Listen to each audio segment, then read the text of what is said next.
Uma boa noite, meus amados irmãos e irmãs. Vamos abrir as nossas Bíblias aqui no livro de Apocalipse. Vamos ler aqui no capítulo 4. Apocalipse, capítulo 4.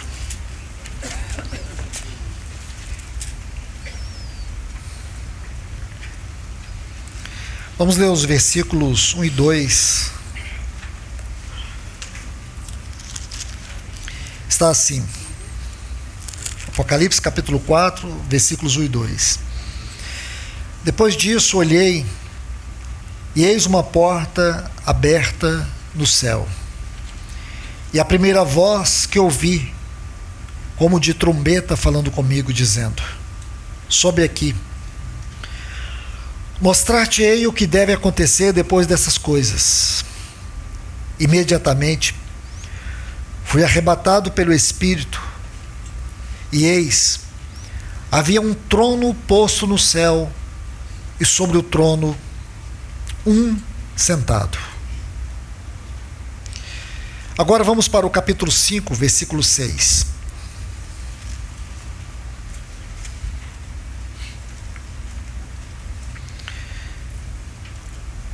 Então vi no meio do trono um dos 4 seres viventes, e entre os anciãos de pé, um cordeiro, como tendo sido morto.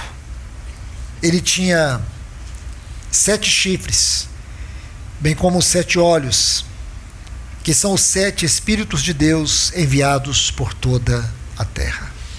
Vamos orar. Bendito Deus, amado Pai, é no glorioso nome do Teu Filho Jesus que nós estamos aqui reunidos. E é debaixo deste nome que nós congregamos mais uma vez, rogando ao Senhor que na Tua infinita misericórdia e graça o Senhor venha se revelar a nós. O Senhor nos ajude muito mais do que olhar para a Tua palavra, nós possamos ouvir a Tua voz, e que ela venha traduzir e interpretar esses textos no nosso coração, exatamente como eles foram derramados do Teu coração para a Tua palavra escrita. Nos ajude, porque se tem algo que nós precisamos agora, Senhor, da Tua ajuda para recebermos a Tua palavra. No nome de Jesus nós oramos. Amém. Amados irmãos e irmãs, eu quero compartilhar uma palavra que o Senhor tem trazido ao meu coração acerca da eternidade do Evangelho. Esse assunto visa nos mostrar sobre o propósito eterno de Deus em Cristo Jesus. Eu penso que talvez alguns de vocês estejam imaginando por que então estudar esse assunto aqui nos capítulos 4 e 5 de Apocalipse. Até porque eu acredito que não tenha um livro na Bíblia, isso pode até ser surpresa para você, mas não tem nenhum livro na Bíblia que tenha uma cristologia mais profunda do ponto de vista da eternidade do que o livro de Apocalipse. Um dos pontos que eu quero ajudá-los a entender, e eu penso que isso pode ser novo para você, porque eu creio que todos nós aqui acreditamos que Apocalipse é um livro estritamente escatológico. E se você sempre pensou assim, eu quero te dizer que você está completamente enganado. Apocalipse é um livro cristológico, porém, ele é um livro essencialmente, ele é um livro escatológico, mas ele é essencialmente um livro cristológico. Em primeiro lugar, Apocalipse não é escatológico. Em primeiro lugar, Apocalipse é um livro cristológico. E você pode falar: não, irmão, isso não é verdade. Não? Então vamos aos fatos. Você sabe quantas vezes Apocalipse faz referência a Cristo como Cordeiro? 30 vezes. E se você ler Mateus até Judas, sabe quantas vezes todos estes livros fazem referência a Cristo como Cordeiro?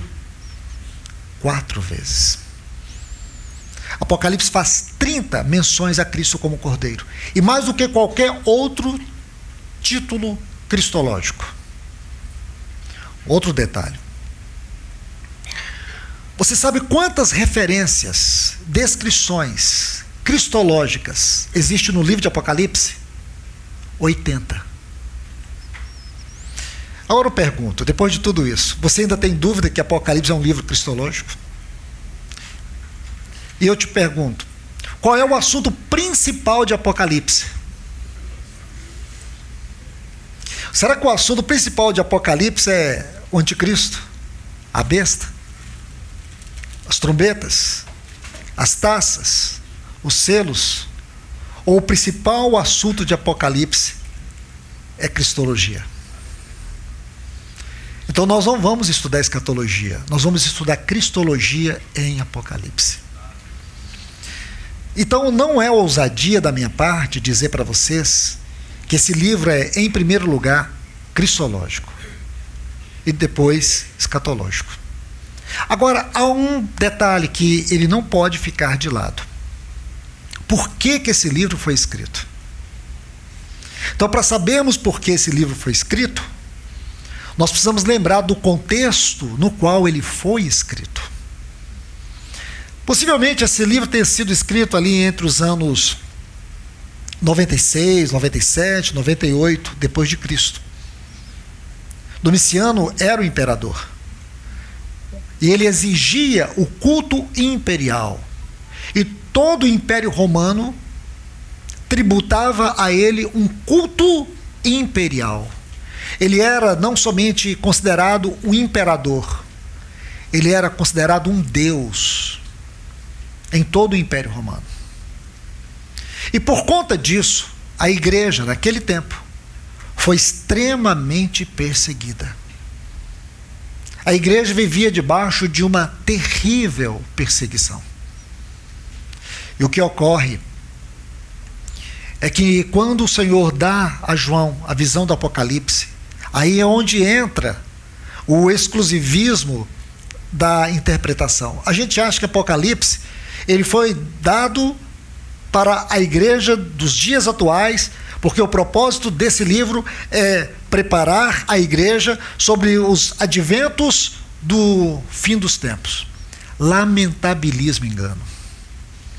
Assim como esse livro ele foi dado para aquela igreja, para redirecionar a visão, esse livro também foi dado para nós para redirecionar a visão.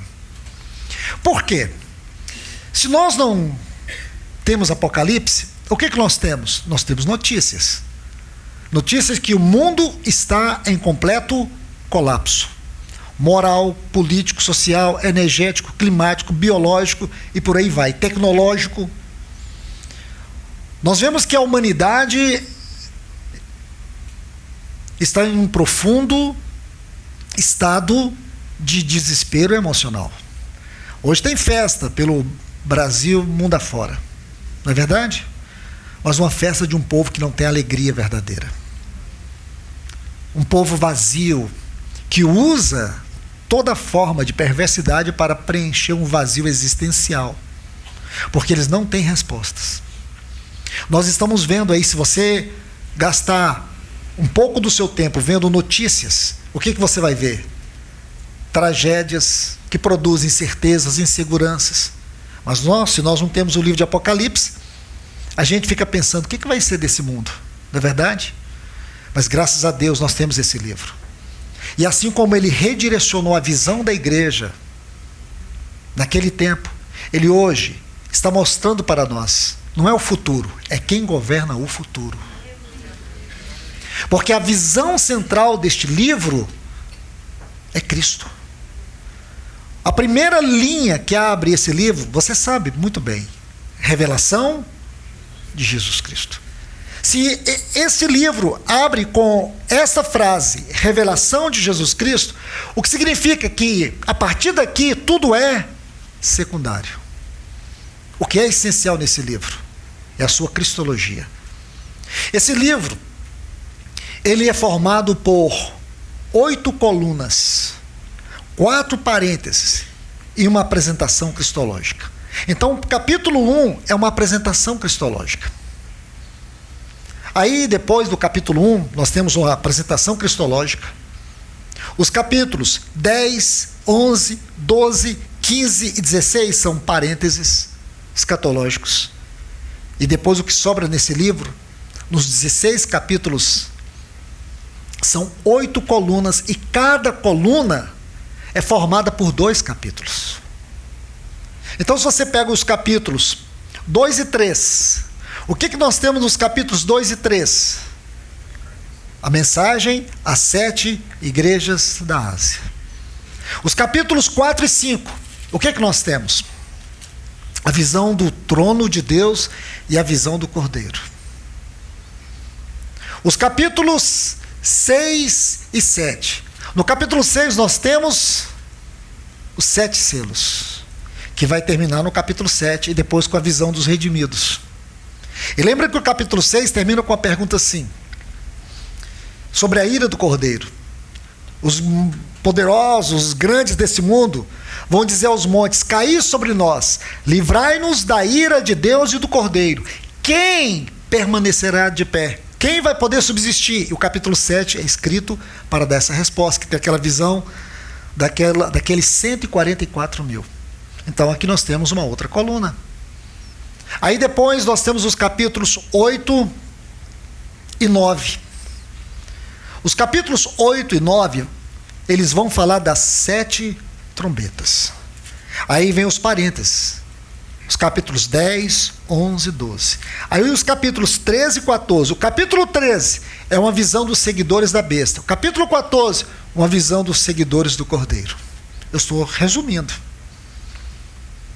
Aí depois nós temos os capítulos 17 e 18.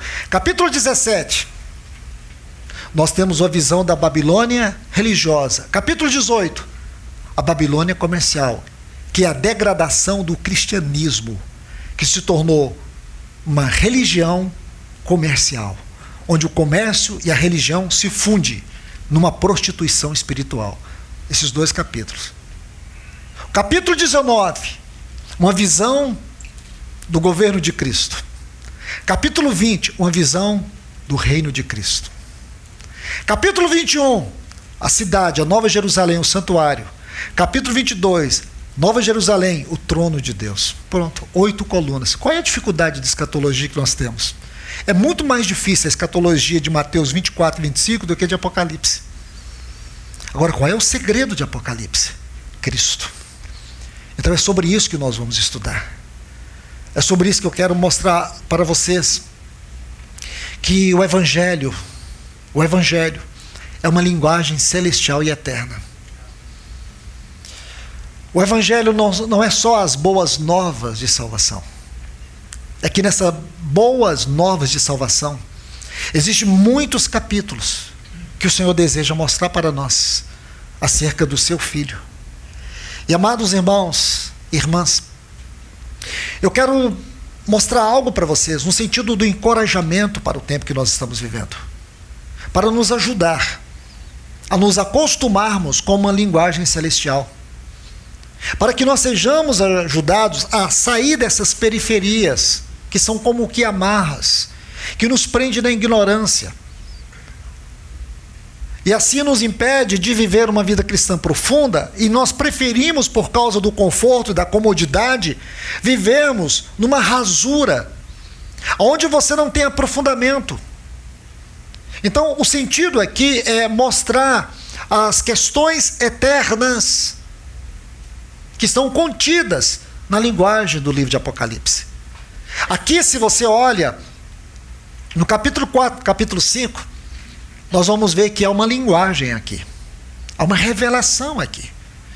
E essa revelação, ela vai mostrar algo, do ponto de vista da redenção, muito maior do que tudo aquilo que nós já vimos. Porque há algo surpreendente dentro de tudo isso. E a descoberta está em Apocalipse. Como, por exemplo, o tema é a eternidade do Evangelho. Então, se o tema é a eternidade do Evangelho, isso significa dizer que o plano redentor ele não foi estabelecido no tempo, ele foi estabelecido na eternidade. Então, se o plano redentor foi estabelecido na eternidade, significa dizer que a cruz, ela não é um acidente na história. A cruz é parte do trono de Deus. E sabe o que é mais chocante em tudo isso? É a descoberta que o trono de Deus, ele é cruciforme. Não existe, do plano de Deus, do ponto de vista do plano e do propósito de Deus, não existe distância entre o trono e a cruz. Escute isso, não tem distância. Do ponto de vista do propósito eterno de Deus, o trono e a cruz, eles se unem em uma mesma visão. Estudando os capítulos 4 e 5 de Apocalipse, nós não temos aqui dois tronos, nós temos um trono. Agora, aqui o que muda é o ângulo da visão. Porque você vai ver que João, ele é elevado em espírito para ter esta visão. E quando ele tem essa visão, você pode abrir a sua Bíblia aqui no capítulo 4, por favor. Veja que aqui ele vai ver uma série de coisas. Primeiro que ele vai ver alguém assentado. Aí ele vai ver os 4 anciãos, os trovões. Está vendo aqui? Você vai ver tudo isso. No versículo 5 ele vai ver os trovões. No versículo 4 ele vai ver os 24 anciãos. Ele vai ter esse aspecto que é coroado aí no trono, o arco-íris, uma série de descrições com as pedras preciosas. Enfim, ele vai ver tudo isso. Ele vai ver os 24 tronos, certo? Ele vai ver tudo isso. Mas ele vê alguém. Esse alguém, ele não vai descrever a face dele. Só que quando você entra no capítulo 5, esse capítulo está assim: vi na destra. Ele está dizendo assim no texto original: vi do lado direito daquele que está sentado no trono um livro. Agora a visão, ela se amplia. Então veja, quando você une o capítulo 4 e o capítulo 5, o que você tem? Você tem uma só visão, não são duas visões. Mas você diz, irmão, aqui no versículo 1, capítulo 5, está assim: vi. Sim, ele está vendo agora por um outro ângulo, porque é o mesmo trono. No capítulo 4 ele vê alguém sentado. Aí depois ele vê que esse alguém, que está no capítulo 4, que ele vê no capítulo 5, ele tem na destra um livro que está fechado, selado, com 7 selos, que são os selos do capítulo 6, por dentro e por fora. E ninguém poderia abrir este livro. Este livro, segundo os estudiosos, ele tem a ver com a supremacia do propósito eterno de Deus. É um livro que trata da propriedade que diz respeito ao eterno propósito de Deus, no sentido mais universal da palavra. Então escute isso. Então quando João tem essa visão, ele é tomado de espanto. Ele fica chocado. Ele sofre aqui um colapso emocional, que ele começa a chorar. E o texto grego para chorar é chorar desesperadamente. É curioso que a palavra que é usada aqui é alguém que chora porque ele não vê esperança. Ele chora porque ele não vê um caminho. É como se aquele livro estivesse selado, e a sensação que João tem porque João, ele saiu de um contexto de angústia, de aflição, de tribulação, porque muitos na igreja nesse tempo desanimavam, muitos estavam sendo mortos, a igreja perseguida, e é dentro deste cenário que Deus o toma. Então quando ele, ainda com a sua mente na terra, e agora estando em espírito nesta visão, ele entra em colapso. E talvez a sensação de João é: tudo na terra está como está, porque esse livro está selado. A sensação que João tem é do fim. É curioso, porque quando você estuda esse texto no original, a construção das frases e o peso delas, a densidade delas, mostra exatamente isso. É de alguém que não vê o fim. Mas você vê que há um consolo aqui.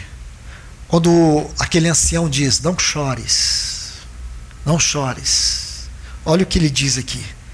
Não chores. Que coisa mais impressionante. Veja o versículo 5. Então no 4 nós temos, e eu chorava muito. No versículo 5, um dos anciãos me disse, não chores.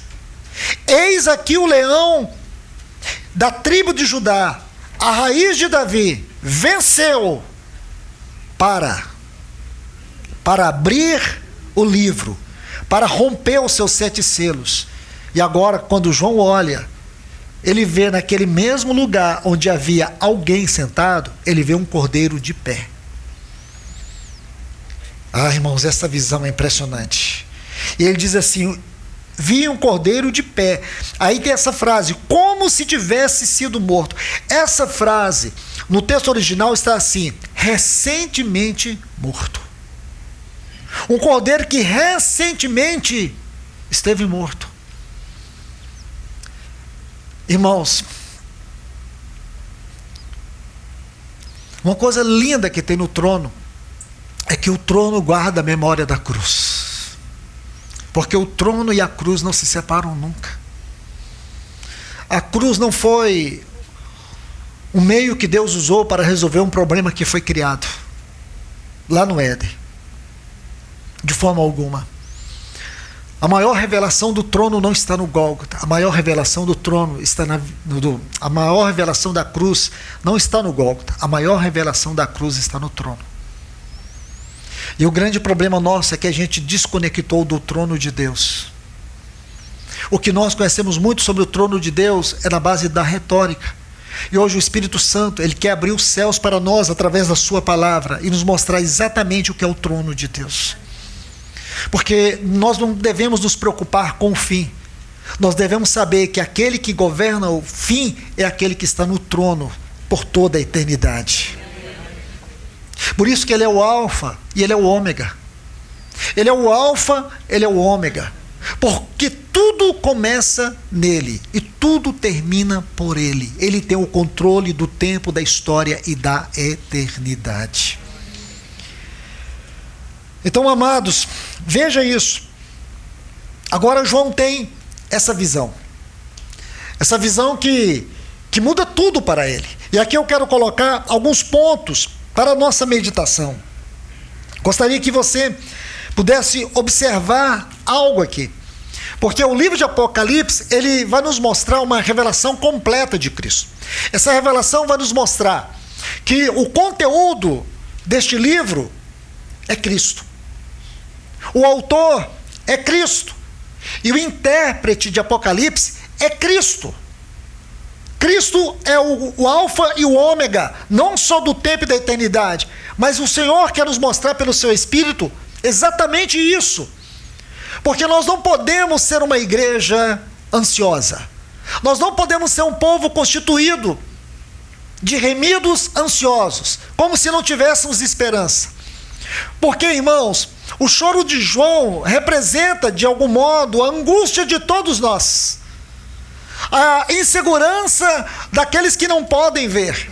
Mas hoje nós podemos ver. Porque nós podemos ver pelos olhos de João. Porque João, ele foi à nossa frente. E ele viu. E ele escreveu. O Cordeiro venceu. Então, se o Cordeiro venceu, a vitória desse Cordeiro é a vitória de cada um de nós. Então nós não estamos preocupados com o curso da história. Nós estamos felizes porque sabemos quem governa a história. E a história, ela não é governada por fatos, por situações ou circunstâncias, ou por capítulos que estão nas mãos de homens que estão nos seus palácios tomando as decisões mais absurdas sobre o curso da história da humanidade. Não, escute isso. Por mais que estes homens não merecem a nossa confiança, nossa esperança, nossa segurança não está nas mãos dos poderosos desse mundo. A nossa segurança está nas mãos furadas daquele Cordeiro que está entronizado no trono da glória. É isso que Apocalipse vai nos mostrar. Por isso Cristo é o conteúdo, Cristo é o intérprete e Cristo é o centro de toda revelação de Apocalipse. Mas vamos lá. O que esses 2 capítulos vão nos mostrar?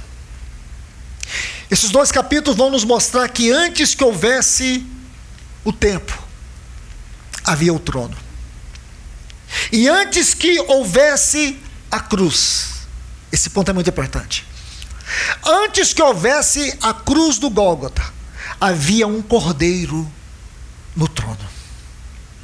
Escute isso. Essa mensagem, ela é estrondosa. Antes, irmãos, de haver qualquer coisa, Apocalipse vai nos mostrar o cordeiro no trono. Amados irmãos e irmãs, eu quero que você olhe algo muito especial.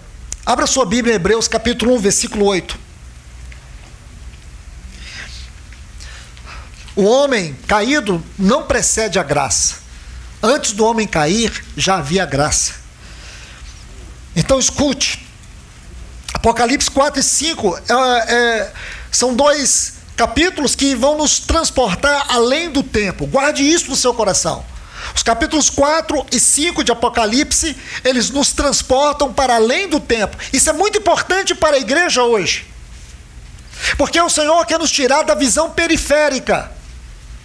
Essa visão que te minimiza, essa visão que te restringe, essa visão que faz com que você se torne uma mulher, um homem inseguro, colocando medo. O que vai acontecer com o mundo? Eu vou te dizer o que vai acontecer com o mundo. Esse mundo vai entrar num colapso universal, total, absoluto, em todos os sentidos. Se você acha que o homem chegou ao cúmulo da maldade, da iniquidade, escute, é só o começo. Podemos até dizer assim, misericórdia, mas é só o começo. Se você tem colocado esperança nesse mundo, você colocou a esperança na coisa errada. Não tem cura para esse mundo. Esse mundo caminha como um bêbado descontrolado, dirigindo uma carreta numa ladeira abaixo. Eu estou tentando, em uma linguagem, fazer você entender. Esse é o futuro deste mundo. É só você olhar quem são os poderosos que governam esse mundo. Quem está governando a América, quem está governando a Rússia, quem está governando no Oriente, no Ocidente. Olha só o nível de homens. E graças a Deus que as nossas vidas não se encontram nas mãos desses homens. As nossas vidas se encontram nas mãos furadas do Cordeiro que está sentado no trono. Meus irmãos, eu preciso dizer para vocês, essas verdades nós vamos ter que cada dia nos familiarizar mais com elas, porque é muito importante para esse tempo. Hebreus 1:8 diz, mas do Filho diz, ó Deus, o teu trono subsiste pelos séculos dos séculos. Então o que é o evangelho da eternidade? Irmãos, o evangelho da eternidade é o evangelho que procede do trono e ele volta para o trono. E entre esses 2 polos, nós temos Belém e o Gólgota. O evangelho não nasceu em Belém. O evangelho não nasceu no Gólgota. O evangelho nasceu no trono. Você tem que saber disso.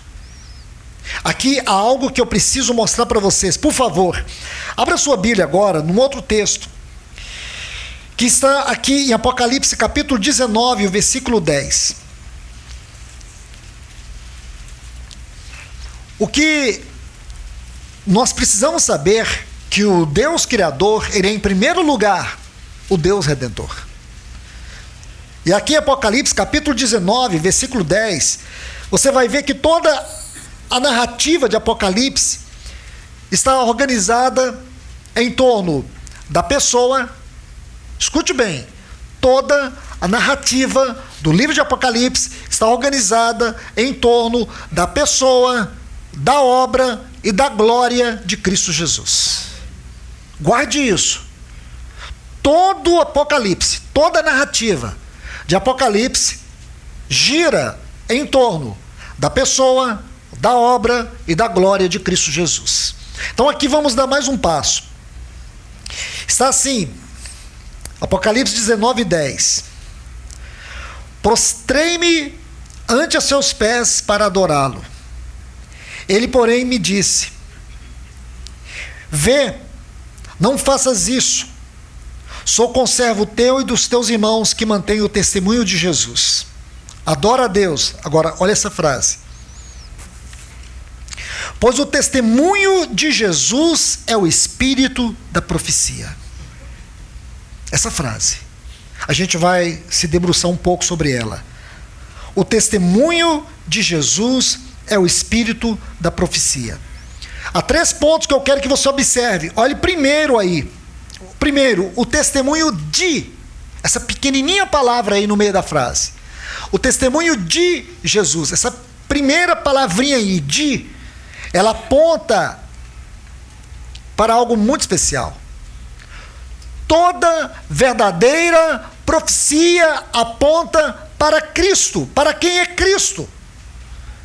Revela a obra de Cristo e manifesta a glória de Cristo. Então toda profecia, escute bem, aponta para Cristo.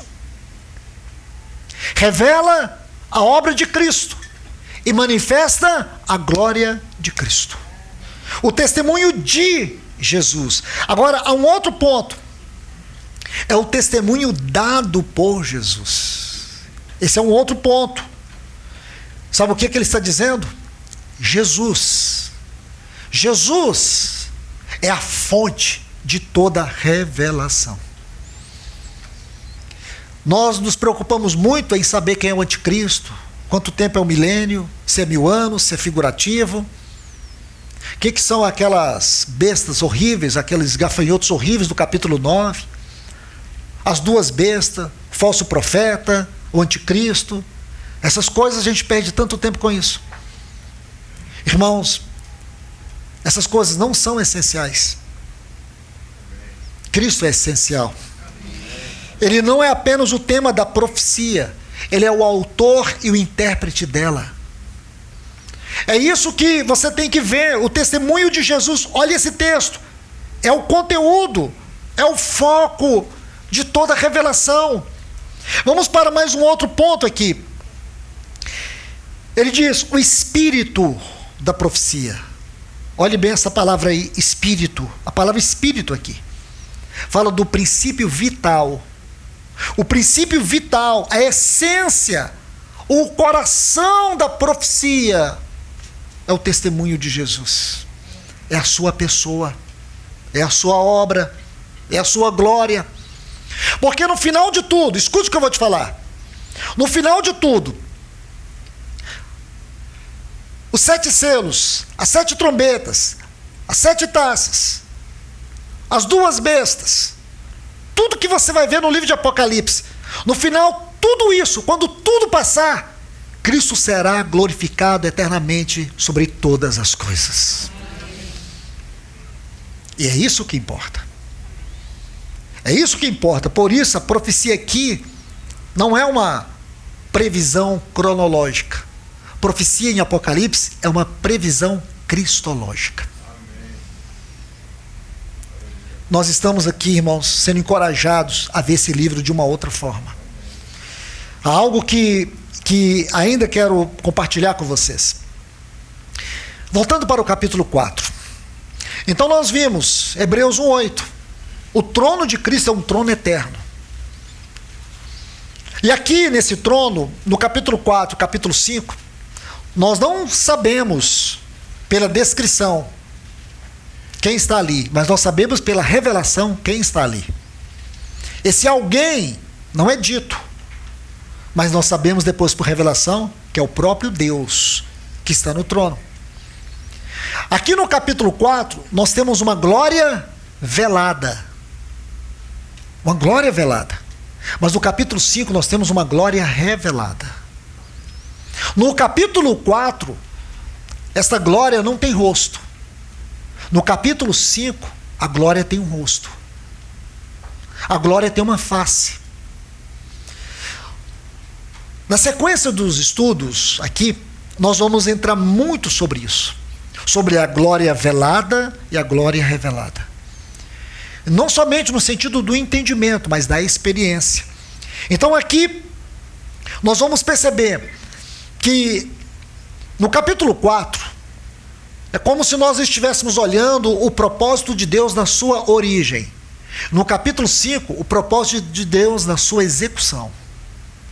O que significa que entre esse trono, essa visão do trono no capítulo 4 e a visão do trono no capítulo 5, nós temos a criação, nós temos a encarnação, nós temos a ascensão e nós temos a entronização.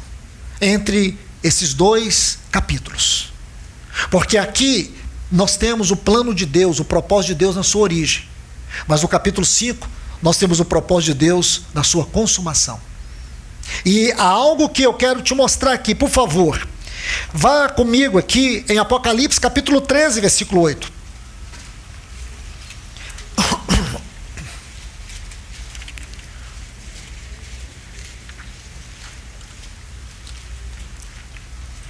Aqui é uma outra parte do texto que eu quero examinar com vocês. Porque aqui nós vamos ver que a cruz não foi um improviso de Deus o tempo, mas é um decreto. A cruz, do ponto de vista da eternidade, não foi algo que Deus teve que imediatamente criar para poder remendar alguma coisa que deu errado. Imagina isso. A cruz não foi algo que Deus teve que criar para poder consertar algo que deu errado. Não. Sabe, na linguagem da eternidade, sabe o que é a cruz? A cruz é o decreto do coração de Deus. A cruz é o decreto do coração de Deus. Desde a eternidade. Vamos para Apocalipse 13, 8. E adorá-lo-ão todos os que habitam sobre a terra, aqueles cujos nomes não foram escritos no livro da vida do Cordeiro. Agora pega essa frase, porque é ela que vamos estudar. Que foi morto desde, esta é a palavra que a gente vai estudar, desde a fundação do mundo. Preste atenção aqui, irmãos. Aqui eu quero considerar pelo menos 4 pontos. O Cordeiro morto desde a fundação do mundo. Aqui, nessa frase, nós temos uma declaração, uma expressão da eternidade da obra de Deus. Aquilo que nós chamamos a eternidade do Evangelho. A eternidade do propósito de Deus. Ainda, vamos lá. Antes mesmo da criação, escute isso. Essa frase, desde, ela diz para nós: antes mesmo da criação, Deus já havia decretado a redenção.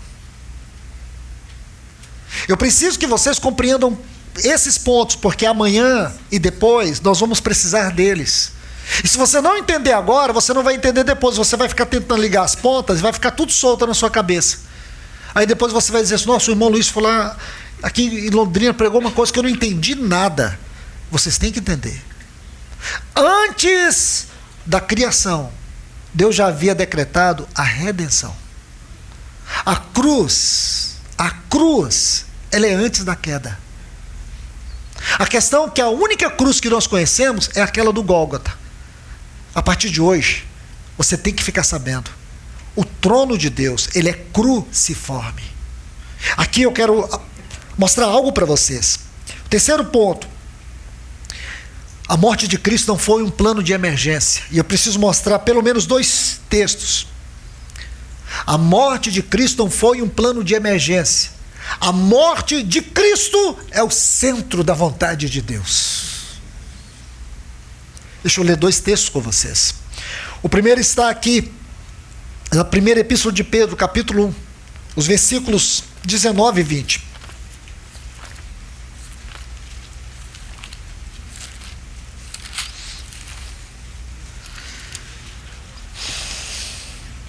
Vamos ler desde o 18.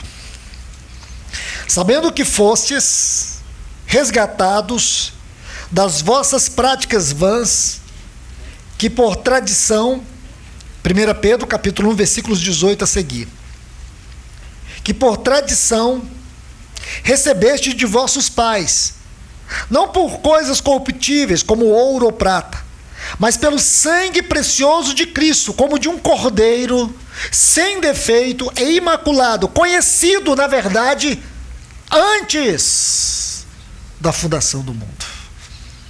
Você já meditou nessa frase?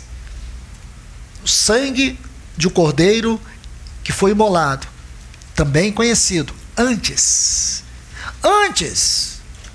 Você pode pensar assim que antes dos céus discutir a queda, eles já discutiam o valor do sangue do cordeiro. Eles já conversavam, era o centro do coração de Deus. Vamos agora, Apocalipse capítulo 7 e o versículo 17. Então, o que eu quero dizer com isso? Eu quero dizer, irmãos, que o assunto do sangue de Cristo, o sangue de Cristo, não é uma linguagem. Escute, o sangue, o assunto, a doutrina do sangue de Cristo é uma linguagem eterna. É uma linguagem celestial. Imagine, é uma linguagem celestial. Nós precisamos sair dessa periferia que muitas vezes a religiosidade nos reduz a uma compreensão pequena, às vezes até insignificante do poder do sangue de Cristo. Este sangue, ele faz parte dessa linguagem celestial, essa linguagem que foi derivada do trono. Então veja agora mais um texto. Apocalipse capítulo 7, o versículo 17. Porque o cordeiro que está no meio do trono os pastoreará e os conduzirá às fontes de água viva. Está vendo aí? O cordeiro. Esse cordeiro que está no meio do trono. Esse cordeiro que está no meio do trono aqui é o cordeiro cujo sangue foi conhecido desde a eternidade passada. O sangue era uma linguagem dentro desse conselho dos 24 anciãos.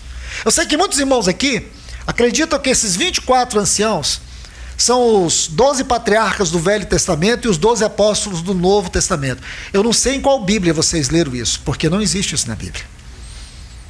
Ah, mas tem essa matemática. Bom, irmãos, isso é uma mera probabilidade, porque lógica nem tem. Você imagina aqueles filhos de Jacó sentados naqueles tronos. Ah, pelo amor de Deus, irmãos, vamos ser honestos com a palavra de Deus, tá certo? O que nós temos aqui nessa linguagem eterna é que esse é um conselho celestial. Imagine, seria muito óbvio então que um daqueles 24 anciãos que falou para João, não chores, dissesse assim, e Simeão falou para João, não chores. Aí eu ficaria confortável, nossa. Então, mas se não disse, irmãos, nem eu me atrevo a dizer, porque não tem nem lógica. Se não tem lógica, não tem nem hermenêutica. Se não tem hermenêutica, não faz nem sentido. Se não tem lógica, não tem hermenêutica, não faz sentido, então eu não vou falar. Mas eu quero acreditar que essa visão celestial aqui é muito maravilhosa.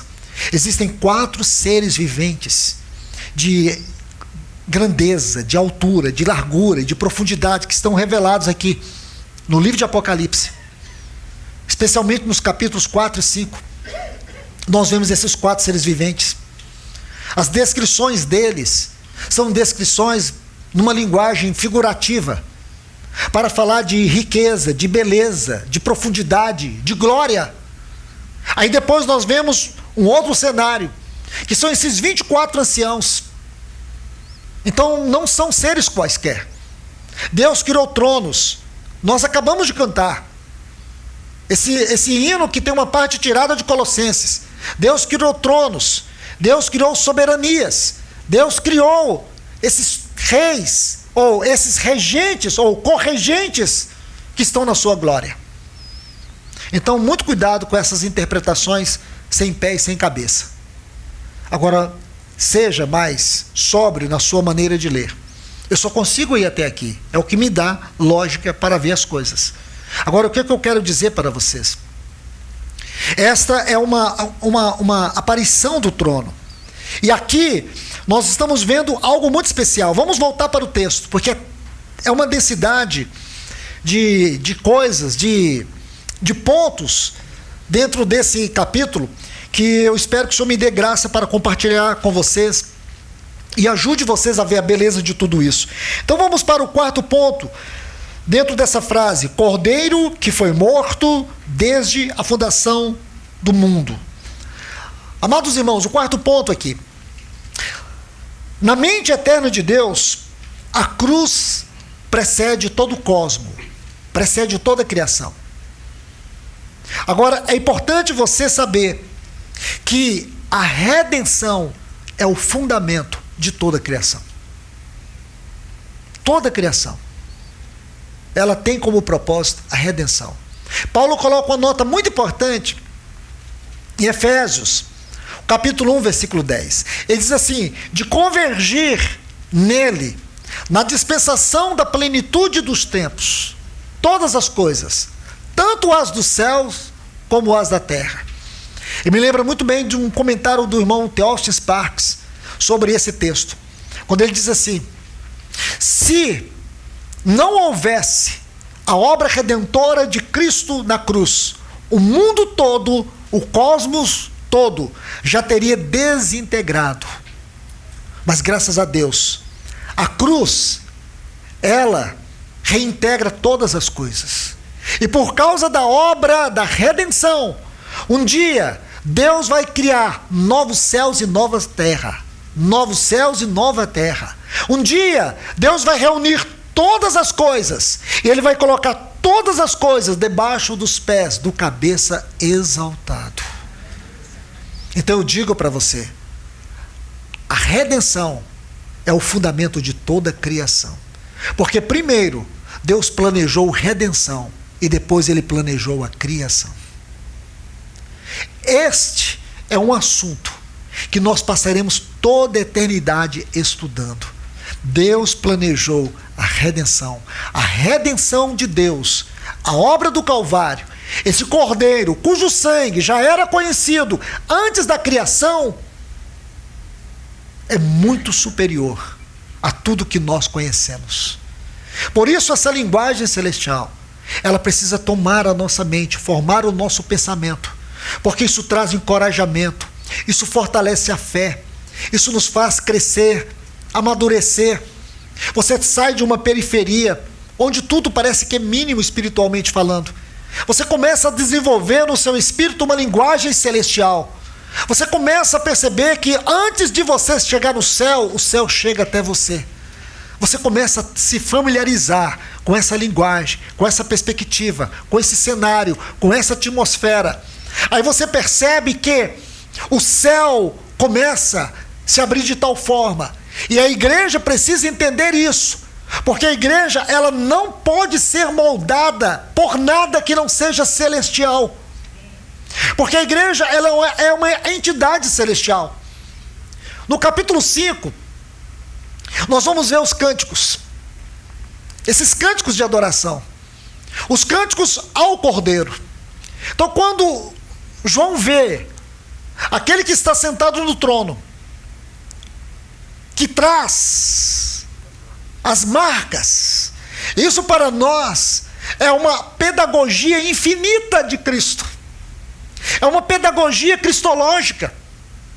Porque, irmãos, por que que ele guardou as marcas do Calvário? Por quê? Ele quis que as marcas do Calvário fossem uma memória no seu corpo ressurreto e glorificado. Você já pensou nisso? Por que que ele conservou as marcas da cruz? Porque quando João olhou, ele viu um cordeiro como sendo recentemente morto. Por quê, irmãos? Irmãos, a cruz de Cristo é muito maior do que tudo aquilo que nós podemos imaginar. A mensagem que ela nos traz é uma mensagem infinita, de amor, de graça, de misericórdia. Quando nós olharmos para o nosso Senhor e nós vemos as suas marcas, nós nunca vamos esquecer da cruz, porque ela será a explicação porque nós estaremos ali diante da sua face. A cruz nunca será esquecida, ela sempre será vista no trono. Mas, irmãos, quando você olha para isso, é claro que nos assombra. Agora você quer saber o que nos assombra mais? É quando você interpreta a cruz a partir do trono. Quando você volta para João 19 e você vai estudar, você vai ler aquela cruz, o nosso Senhor esmagado, o Senhor da glória esmagado. Quando você lê Apocalipse capítulo 1 e você vê aquelas 7 descrições de Cristo, a testemunha fiel, o soberano rei da terra, o primogênito dentre os mortos, o primeiro e o último, aquele que esteve morto, aquele que tem as chaves da morte e do inferno. Quando você vê todas essas descrições, você pensa, meu Deus, como é possível você interpretar isso à luz da cruz? É um amor que não se explica por palavra alguma, irmão. Por isso a igreja não tem o direito de ser um sistema, não tem o direito de ser uma denominação, não tem o direito de ser uma instituição. A igreja na terra é um pedaço do céu, é um lugar onde os céus e a terra se encontram. O que implica dizer que quando você lê o capítulo 5, você vê toda aquela adoração. Por favor, olhe comigo, Apocalipse capítulo 5. No versículo 9 diz: cantava um cântico novo dizendo: digno és de receber o livro, de abrir os seus selos, porque foste morto e compraste para Deus com teu sangue homens de toda tribo, língua, povo e nação, e fizeste para o nosso Deus reino e sacerdote, e reinarão sobre a terra. Olha o versículo 13: ouvi toda criatura que é no céu e sobre a terra, e debaixo da terra, e no mar, e tudo que neles há a dizer, aquele que está sentado sobre o trono, e ao Cordeiro, seja o louvor, a honra, a glória e o domínio pelos séculos dos séculos. As criaturas viventes diziam amém, e os anciãos prostraram e adoraram. O que é isso, irmãos? É adoração ao Cordeiro. Mas eu vou dizer algo para vocês. Essa adoração aqui, ela é um espanto. Examinando cada palavra, cada frase que constitui essa adoração, descreve uma intensidade, descreve reverência, descreve temor. Agora eu digo para vocês, só que esse Cordeiro que eles cantam não morreu por eles, mas mesmo assim eles cantam pela redenção do Cordeiro. Mas o Cordeiro morreu por quem? Por nós. Agora eu pergunto para vocês, o nosso culto tem que ser menos do que isso? O culto ao Cordeiro, esse culto aqui, o nosso culto ao Cordeiro, tem que ser menos do que isso? Então não seria muito natural que quando nós fôssemos cantar, nós irrompêssemos em louvores, em aplausos, em júbilos, e as pessoas deveriam olhar e dizer: por que eles estão assim? E alguém vai dizer: grandes coisas fez o Senhor por eles, por isso eles estão dessa forma. Sabe por que eles cantam dessa forma? Porque estes eram os condenados, esses eram os filhos da ira, Esses eram os filhos das trevas. Mas o Cordeiro que venceu, e venceu por eles, ele não venceu por ele, ele venceu por nós. Ele não morreu pelos 24 anciãos, nem pelos 4 seres viventes, ele morreu por você. Ele morreu por nós. Agora, você imagina, não pode haver um contraste. Irmãos, nós temos que aprender com os céus como é que se canta ao Cordeiro. Nós precisamos deixar que esse som da eternidade entre nos nossos cultos. E o Cordeiro se sinta apreciado, amado, adorado, glorificado no meio do louvor do seu povo. Às vezes eu sinto que nós não entendemos isso ainda. Nós não vimos o trono aqui nesse livro. Nós precisamos ver. Porque a cruz é a tradução de um amor eterno. Escute bem, de um amor eterno. E sabe o que significa isso? Agora eu vou usar a linguagem da eternidade. A cruz, essa cruz que nós estamos vendo aqui, é uma tradução temporal. Escute bem, para você entender, senão depois você não vai compreender. A cruz é uma tradução de um amor temporal, de um amor infinito. Esse amor, ele nunca teve começo, ele sempre existiu. Sempre existiu. Então a cruz, ela só vai traduzir aquilo que dentro de Deus é infinito, é o seu amor. A cruz, ela não tem uma dimensão. Você poderia ouvir alguém dizer as dimensões da cruz não tem dimensão. No sentido eterno, ela é infinita, porque ela traduz algo que é infinito. O amor de Deus, a graça de Deus e a misericórdia de Deus por nós é uma descrição infinita de um Deus que se derramou por mim e por você. É isso aí. E aqui nós temos que adorar o Senhor. Deixe-me colocar outro ponto aqui nessa frase, desde. O Cordeiro que foi morto desde a fundação do mundo. Desde. Essa palavra aqui, ela precisa ser examinada dentro do seu original. E por quê? Porque eu vou ler novamente. Apocalipse 13:8. O Cordeiro que foi morto desde a fundação do mundo. Então o que está explícito aí? Que o Cordeiro foi morto desde a criação do mundo. Isso contradiz. Isso contradiz tudo que está sendo pregado aqui. O Cordeiro que foi morto desde a fundação do mundo. Essa palavra desde aqui, irmãos, ela expressa a eternidade do propósito redentor. Então, se ela traduz a eternidade do propósito redentor, então não é desde a criação do mundo. Existe algo que nós precisamos ver aqui. Porque antes da criação, Deus já havia decretado a cruz. Antes da criação, Deus já havia decretado a cruz. Então eu digo mais uma vez, Cristo não foi um plano de emergência. A morte de Cristo não foi um plano de emergência. Então vamos aqui lembrar desse ponto tão importante. E deixe-me colocar agora, por favor, 2 textos para a gente terminar. Efésios capítulo 1, versículos 4, 9 e 10. Eu vou ler apenas uma parte desses textos.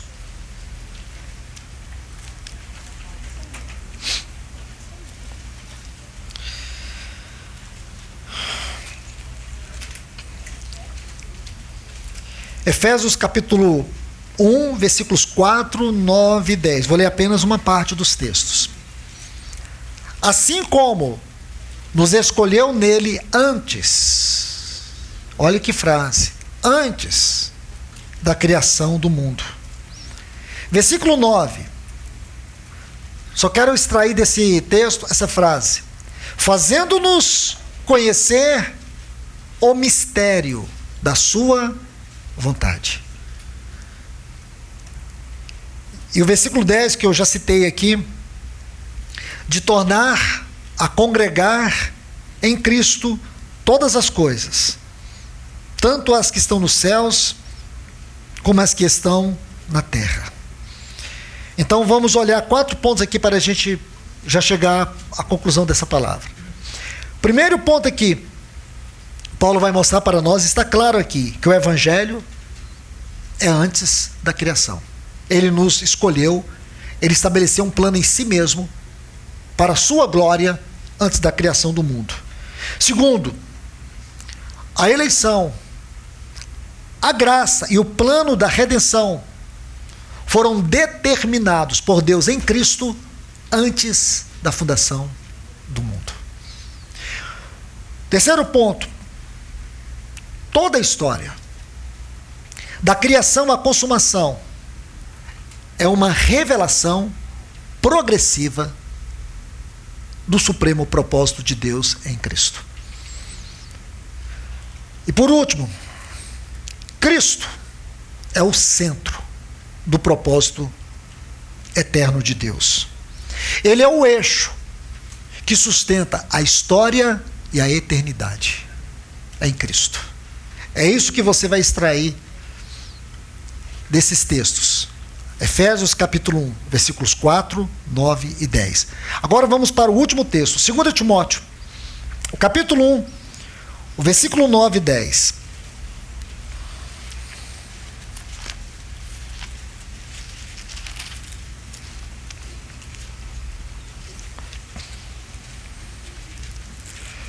Segunda Timóteo, o capítulo 1, os versículos 9 e 10.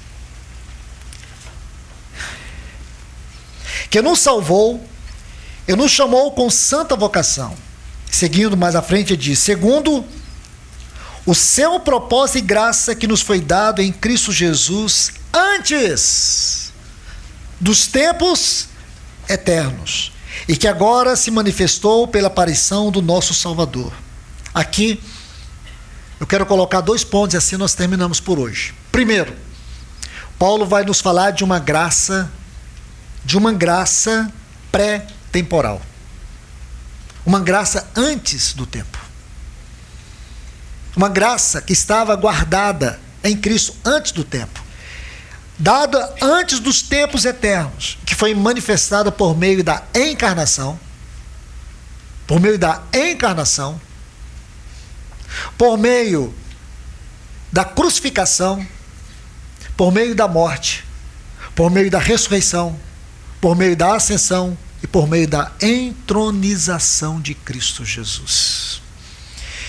E por último, o Cristo que foi manifestado no tempo é o mesmo Cristo que sempre esteve eternamente à destra do Pai. O Cristo da cruz é o Cristo do trono.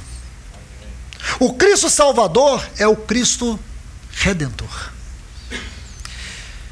E eu creio que vocês devem se lembrar muito bem. Êxodo capítulo 10.